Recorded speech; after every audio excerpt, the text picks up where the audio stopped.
Hold on, film fans, just give me a second, let me get my serious movie face on. Let me talk to you about the new Tower blockbuster. That didn't last long.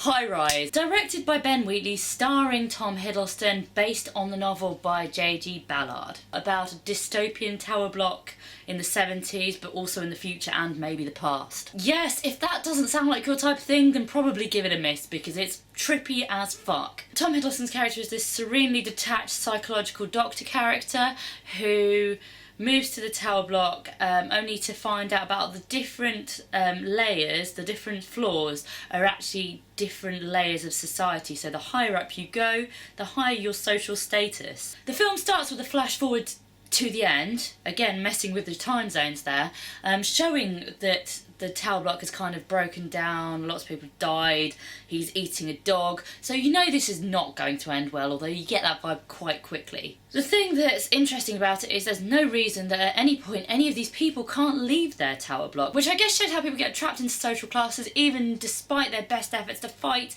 and break free from them, as demonstrated through the movie. There are so many ways you can read this, you know, like every single scene can be interpreted and analysed, and it does hurt your head after a while, and I probably got it totally wrong.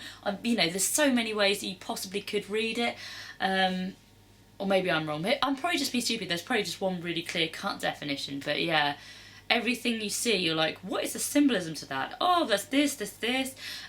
So my definition of it is probably completely wrong. But is anybody ever really wrong? Yeah, Donald Trump. Sorry, like, I've got to stop with Trump gags. It's getting old now. Sorry, Trump fans. If you're going to unsubscribe, that's fine.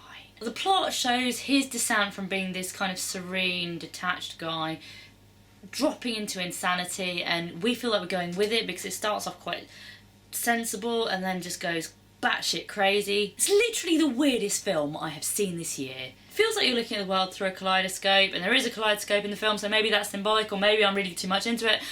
I don't know. It hurts my head. My friend that I was in the cinema with at some point was just like, this is actual shit, I don't like it, and obviously just gave up on it. He's not a stupid guy, you know.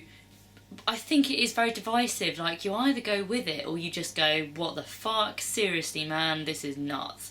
At the same time, I saw director Ben Wheatley talking a few weeks back at the BFI as part of Dr. Mark Kermode's Kermode in 3D shows, and he was like the coolest guy ever, and I loved him, and he was so funny, and he was defending the movie Zardos, which also looks totally batshit crazy, and I really want to see Zardos because it looks funny, like nuts funny. It looks really good. I think what he said was, who doesn't want to see a giant head spitting guns? And it's true.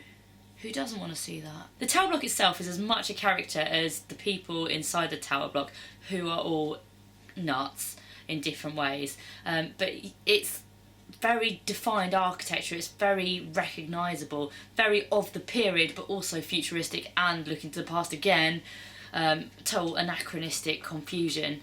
The top floor is basically like a massive garden looking up to the sky. There's a horse riding around up there just to reinforce that this is like the farming genteel elite up there, and they also dress in these incredibly old-fashioned costumes. Although I was thinking back to this, and obviously I like 50s clothes, and this would have been 70s that this was written in, and looking back to 10th century is kind of, I guess it's kind of maybe like people dressing like out the 50s.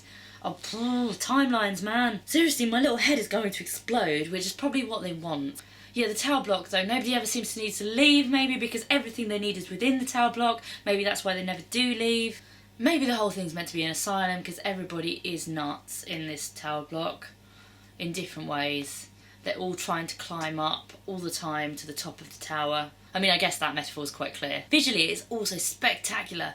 I mean, spectacular visuals, every shot is gorgeous. But my friend said this is exhausting about the gorgeous visuals, because if you don't get something shit in there, then it's just like a bit overwhelming. Props for the recurring use of ABBA's SOS in different formats. Really like the Portishead version that's used later on in the movie. It's really beautiful, totally up my street, need that on my phone now. But what about you guys? Did you love it? Did you hate it? Are you one of those hipsters that's reading J.G. Ballard books on the tube at the moment? Let me know in the comments. Don't forget to subscribe to my channel.